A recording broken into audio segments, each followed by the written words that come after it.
Hello, everyone. Let's talk about Ukraine, Europe, and why the next few months could be decisive. On the battlefield, Ukraine is facing a critical problem: manpower. The country simply doesn't have enough soldiers to sustain the fight at its current intensity. And while Western media often focuses on Russia's weakening economy or political isolation, the harsh truth is that Russian forces are still pushing forward, and faster than they were before. So what is Europe doing about it? Right now, military leaders from more than 30 nations are meeting in Washington to discuss Ukraine's security. The UK has said it's ready to help defend Ukraine's skies and seas, but it won't commit troops to fight on the front lines against Russia. That's an important distinction. There's also been talk of sending 30,000 European troops into Ukraine. On paper, that sounds impressive. In reality, experts say it would barely make a dent. It would be more about politics and appearances than actually shifting the balance of power. Because when you break it down, that number is far too small to enforce a real peace or deter Russia on the battlefield.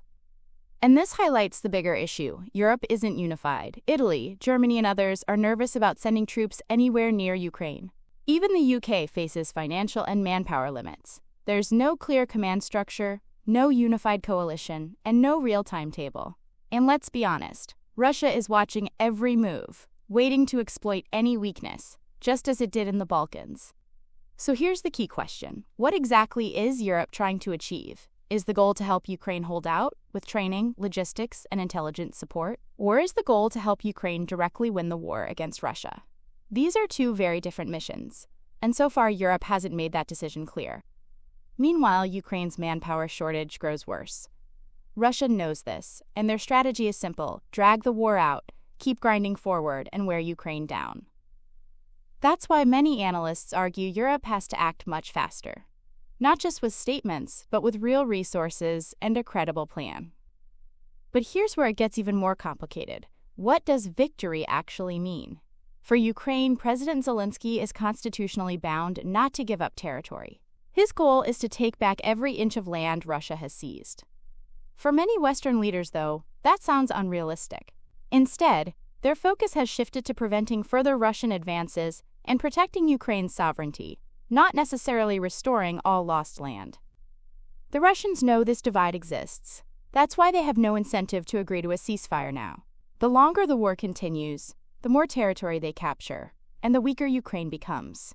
For Kyiv, delay is dangerous. For Moscow, delay is an advantage. And for Europe, delay exposes the gap between its promises and its actual capabilities. So we end up with three conflicting visions of success. Russia wants to keep and expand its territory. Ukraine wants to win everything back. Europe wants to prevent collapse without going too far. Those goals don't line up, and until they do, any quote zone of the willing will struggle to make a real impact. What's clear is this: Europe is running out of time. If it truly wants to help Ukraine, it needs to move beyond symbolic gestures and start delivering real solutions, fast. Otherwise, Russia will keep grinding forward, and Ukraine's position will only get worse. So what's your take? Drop a comment below.